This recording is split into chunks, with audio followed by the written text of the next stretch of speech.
ना इधर ना उधर, सीधे मुद्दे पर नजर। और क्या है आज की खबर, आप देखना शुरू कर चुके हैं न्यूज़ 18 पुनीत के साथ।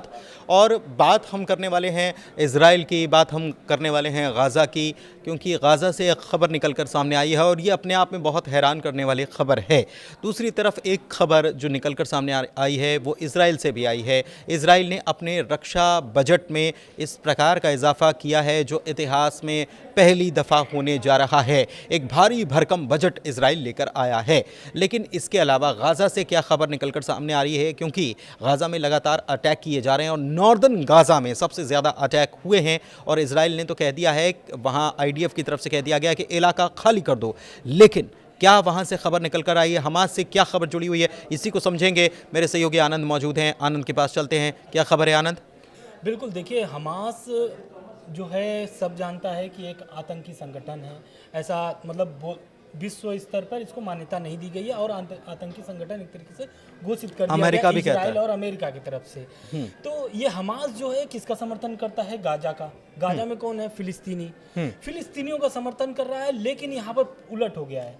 दरअसल हमला तो इजराइल हमास का हो रहा है, अभी भी जारी है। सीज फायर का उल्लंघन करने के बाद दोनों तरफ से हमले जारी हैं। लेकिन अब गाजा की मुश्किलें जो है, हमास की जो मुश्किलें हैं वो बढ़ गई हैं। क्यों बढ़ गई हैं?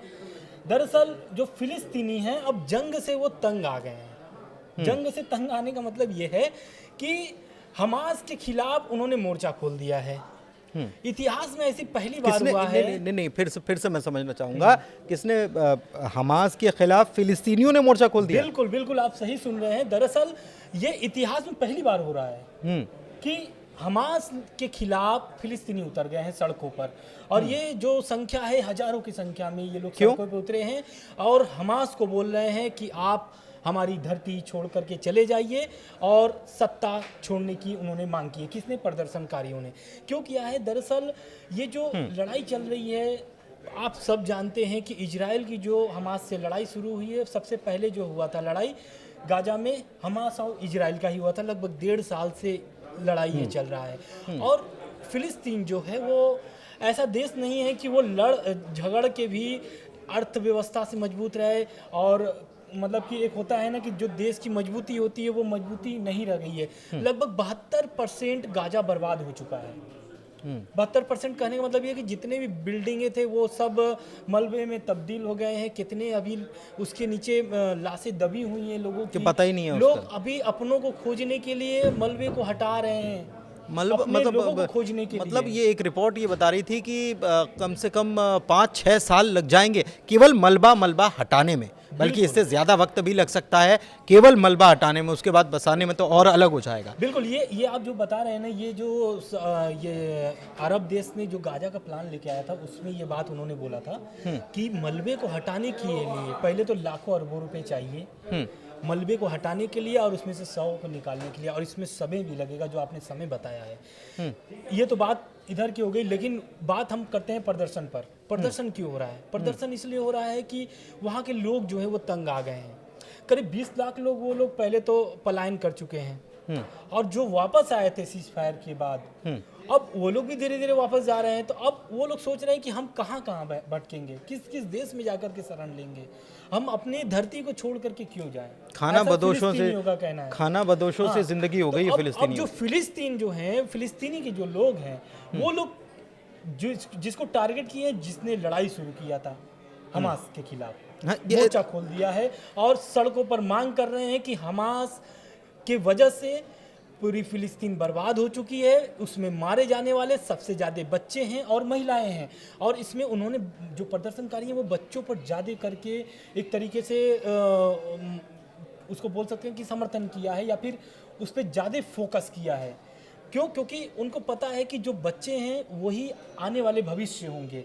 लेकिन जब हम उनको इसी हमले में या इसी जंग में मार देंगे या फिर उनको खत्म कर देंगे, तो वो जंग और वो भविष्य फिलिस्तीनी का क्या होगा? कुल मिलाकर के ये जो प्रदर्शन हो रहा है, कुल इसके लिए ही हो रहा है। बिल्कुल, प्रदर्शन हो रहा है इसलिए हो रहा है। और हमास के खिलाफ खड़े हो गए हैं फिलिस्तीन के लोग। अपने आप में बहुत हैरान कर देने वाली खबर है। ये भी खबर है कि कुछ हमास के लड़ाके वहाँ पर पहुँचे और वहाँ पर भगदड़ मच गई, सबको भगा दिया गया। बिल्कुल आप सही कह रहे हैं। और ये जब पहले प्रदर्शन शुरू कहाँ से हुआ? प्रदर्शन का एक जो ऐसा मतलब दावा किया जा रहा है इंटरनेशनल मीडिया के माध्यम से कि प्रदर्शन एक टेलीग्राम माध्यम से शुरू होता है। टेलीग्राम पे मैसेज आते हैं कि ऐसा ऐसा हमास के खिलाफ प्रदर्शन करना है, क्योंकि ये बहुत बड़ा कदम था फिलिस्तीनियों के लिए।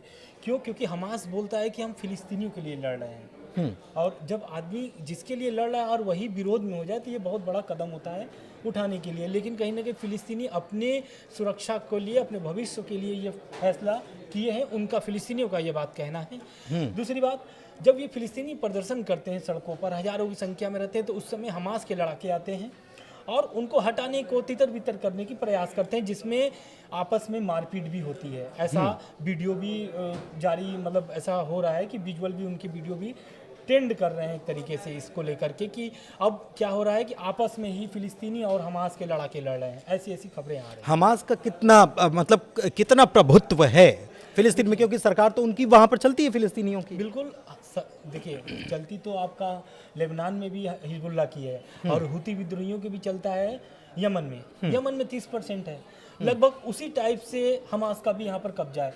हमास का जो, अब जैसे देखिए फिलिस्तीन जो है उसका पहले आप समझिए कि 2 राजधानी बना करके इन लोगों ने रख दिया है। वेस्ट बैंक से ही ये लोग करते हैं। हमास जो अपना एक तरीके से शासन चलाता है, उसका जो शासन होता है, उसका जो शासन होता है वो गाजा से होता है, और ये जो फिलिस्तीन का है वेस्ट बैंक से होता है। हाँ, मैंने उल्टा बोल दिया था।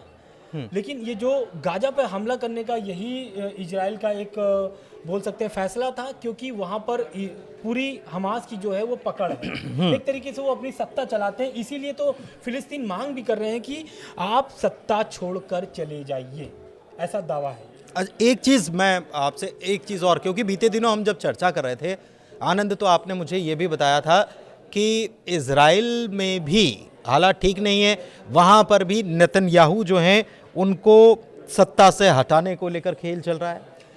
बिल्कुल, देखिए नेतन्याहू तो पहले समझना पड़ेगा कि वो सत्ता में आए कैसे हैं। मैं ब्रीफ में थोड़ा छोटे में बता करके निकल जाऊंगा।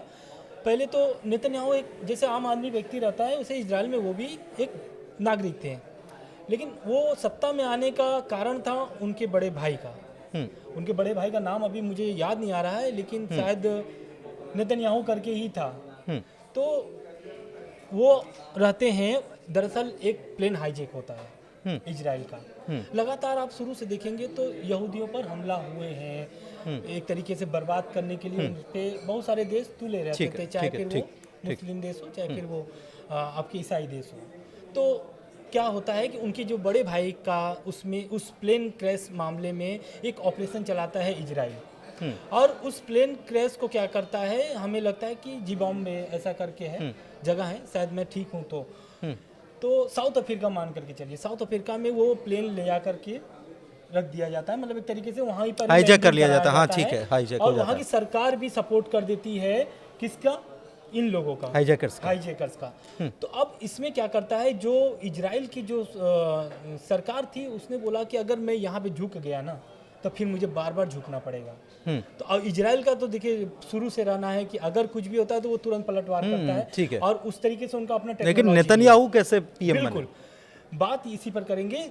होता क्या है कि इस जो ऑपरेशन चलता है, इस ऑपरेशन में क्या होता है कि इजराइल सफल होता है, और इस ऑपरेशन का कमांडर कौन होता है? नेतन्याहू, बड़े भाई नेतन्याहू बड़े भाई। अब ये बड़े भाई जो होते हैं ये ऑपरेशन को तो सफल कर देते हैं, सभी अपने नागरिकों को वापस भी लेके आ जाते हैं अपने देश इजराइल में, लेकिन इसमें वो मारे जाते हैं। अब वो मारे जाते हैं तो उसमें क्या होता है कि नेतन्याहू के जो बड़े भाई हैं, Benjamin Netanyahu, he was a hero for his country, मतलब इजराइल के लिए हीरो थे, जाते हैं और उसमें चमकते हैं उनके छोटे भाई बेंजामिन नेतन्याहू। उनको सत्ता में आने का एक तरीके से मौका मिल जाता है कि आपके जो बड़े भाई हैं वो हीरो हैं, तो आप भी देश के लिए कर सकते हैं। और 2009 में उनकी पहली सत्ता आई थी, मतलब 2009 में वो पहली बार देश के प्रधानमंत्री बने थे नेतन्याहू। और प्रधानमंत्री बनने के बाद से और अब तक भर में आप देखे होंगे तो बीच में 1-2 बार वो थोड़े दिन के लिए, थोड़े दिन के लिए, लेकिन अब तक वो बने हुए हैं और इजराइल के लिए लड़ रहे हैं। आज भी मतलब देखिए हर जगह तो विरोध होते हैं सरकारों की, लेकिन वहां पर भी अभी विरोध हो रहा है। लेकिन नेतन्याहू का जो पकड़ है ना वो बहुत मजबूती है। नहीं, लेकिन वहां पर एक मिनिस्टर को हटा दिया, खबर ये है, और उसके बाद ये सब वो था सुरक्षा सेवा प्रमुख।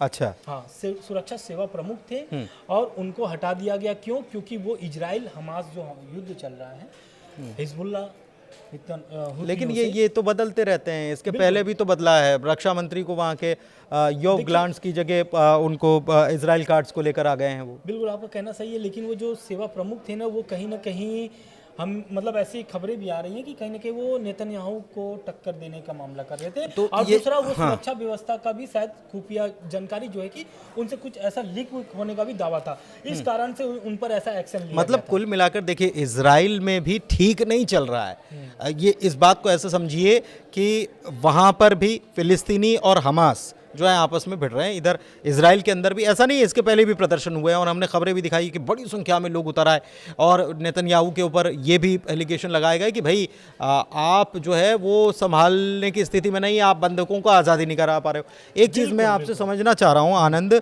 और वो शॉर्ट में समझना चाह रहा हूँ कि ये वही हमास है जिसके समर्थन में फिलिस्तीनी तब जाकर खड़े होते थे बड़ी संख्या में जब इजरायली बंधकों को रिहा किया जाता था, और इसी को लेकर इजराइल जो है वो नाराज़गी जताता था कि आप ये जो प्रोपेगेंडा कर रहे हो ना, ये मीडिया के सामने दिखाने का, ये वीडियो बनाने का, ये गलत है, ये बुरा है। बिल्कुल आप सही कह रहे हैं। ये जब लड़ाई शुरू हुई थी ना, तब फिलिस्तीनी बहुत समर्थन में थे हमास के कि अब तो स्वतंत्रता मिल जाएगी इजराइल से।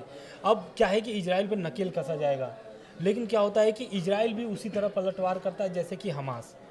तो क्या होता है कि उनको आस थी कि हमास जो है वो इजराइल को स्वतंत्र करेगा, इजराइल से हमास जो है फिलिस्तीन को स्वतंत्र करेगा और एक अच्छे देश के तौर पर उभरेगा। लेकिन ऐसा होता नहीं है और करीब 1.5 साल हो जाते हैं। अगर किसी देश में 1.5 साल से युद्ध चल रहा हो तो जाहिर सी बात है इसकी जगह पे अगर सरकार भी होती तो वो उसको भी अपनी सत्ता छोड़नी पड़ती। तो जाहिर सी बात है क्यों ना कि फिलिस्तीनी जानते हैं कि उसमें इनका जो युद्ध चल रहा है इसमें उनका नुकसान हो रहा है। नहीं, लेकिन मैं एक चीज़ समझना चाह रहा हूँ, और वो इसलिए मैं समझना चाह रहा हूँ आपसे कि देशों की स्ट्रैटेजी होती है कि अगर आप किसी युद्ध में हैं, किसी फ्रंट पर हैं, वॉर फ्रंट पे हैं, तो उस युद्ध को जीतने के लिए उसमें फिर साम दाम दंड भेद तमाम तरीके की नीति अपनाई जाती है। और इसमें यह भी होता है कि उसी जिस मुद्दे को लेकर आप लड़ रहे हैं, उस मुद्दे को गृह युद्ध में अगर आपने उस क्षेत्र में तब्दील करा दिया, कहने का मतलब ये है कि वहाँ पर इस प्रकार की चीज़ें प्लांट की जाती हैं कि आपस में ही लोग उस मुद्दे को लेकर एक दूसरे के विरोधी हो जाएं तो स्थिति गंभीर हो सकती है। इजराइल में भी यही हो रहा है, बिल्कुल, और उधर गाजा में भी यही हो रहा है, अगर मैं गलत कह रहा हूँ। बिल्कुल नहीं, आप सही कह रहे हैं। लेकिन देखिए, ये जो इतिहास में जो पहली बार प्रदर्शन हो रहा है हमास के खिलाफ, ये बहुत शुभ संकेत देता है इजराइल को, क्योंकि उसको फिर लड़ना जरूरत ही नहीं पड़ेगा, यही उनके तो ही लोग उनको खत्म कर देंगे। और इजराइल इस विषय में बहुत चुप बैठा हुआ है। हमला जारी है हमास पर, उसमें फिलिस्तीनी भी मारे जा रहे हैं, ऐसा नहीं है, फिलिस्तीनी भी मारे जा रहे हैं। करीब 1 हफ्ते होने वाले हैं। अगर हमले रुक जाएंगे तो शायद वहां पर ये प्रेशर भी बनना बंद हो जाए। इजराइल ये समझ रहा होगा, क्योंकि अगर हमले रोक दिए वहां पर, अगर हमले रुक जाएंगे तो एक दूसरी परिस्थितियां बन जाएंगी। अभी तो ये हो रहा है कि हमास के लड़ाके मर रहे हैं, आम लोग मर रहे हैं, आम लोगों का दर्द झलक रहा है, और छलक रहा है तो छलकने से विरोध भी पैदा हो रहा है। आप सही कर रहे हैं। ये जो प्रदर्शन है ना, हमें लगता है कि पिछली बार जो हमला हुआ है, ये बीते 1-2 दिनों पे, ये जो इजराइल का जो गाजा में जो सबसे बड़ा हॉस्पिटल था, उस पे इजराइल का मिसाइल गिर गया। और उसमें क्या होता है कि बहुत ज़्यादा लोग मर जाते हैं। मैंने इस पर हम लोगों ने वीडियो भी शायद बनाया, बिल्कुल, हाँ, बिल्कुल चर्चा की थी, हम लोग चर्चा भी किए थे। तो इसमें क्या होता है कि जो इलाज करा रहे थे फिलिस्तीनी, जो खुद पीड़ित हैं, उन पर अगर मिसाइल गिर जाए और वो तड़प करके मरते हैं तो कहीं ना कहीं वो अपने लोग उनके सबसे बड़ी बात आपने जो कहा कि जो हमारे कल का भविष्य है, अगर वो अभी ही खत्म हो जा रहा है तो फिर उस मुल्क का हम क्या करेंगे जो फिलहाल तो मलबे में तब्दील हो चुका है। और यही स्थिति नजर आ रही है। बड़ी बात यह है कि फिलिस्तीनी मारे जा रहे हैं। अभी तक हजारों फिलिस्तीनी मारे जा चुके हैं। करीब 60,000 के आसपास आंकड़ा फिलिस्तीन की सरकार देती है। वो कहती है कि नीचे जो मलबे में दबे हैं वो जिंदा तो ना होंगे, क्योंकि इतना अरसा हो गया, तो वो भी मारे जा चुके हैं। और इसके लिए जिम्मेदार कौन है? क्योंकि हमला तो पहले इजराइल के ऊपर जो हमला हुआ था वो हमास की तरफ से अटैक किया गया था। तो अब वो ये मान रहे हैं कि हमारे बच्चों की मौत के लिए सामने वाला जो अटैक कर रहा है वो तो जिम्मेदार है ही, लेकिन जिसने उसको उकसावे का काम किया है वो भी तो जिम्मेदार है। तो एक नई चीज़ तब्दीली जो है मिडिल ईस्ट में आई है, ईरान की भी नज़र बनी हुई होगी जाहिर तौर पर। तो क्या प्रतिक्रिया वहाँ से निकलकर सामने आती है, क्योंकि ईरान फिलिस्तीन का समर्थन करता है लेकिन हमास का नहीं करता है। हमास का अगर करता भी है तो कहता नहीं है, हिजबुल्लाह का करता भी है तो कहता नहीं है, या हूथियों का करता है तो कहता नहीं है। लेकिन अभी तो बात फ़िलिस्तीनियों की हो रही है और फ़िलिस्तीन के कल की हो रही है, जिसको बचाने की बात तो हर कोई कहता है, चाहे वो हमास हो या फिर हिजबुल्लाह हो, ईरान हो, और फ़िलिस्तीनी तो यही चाहते हैं।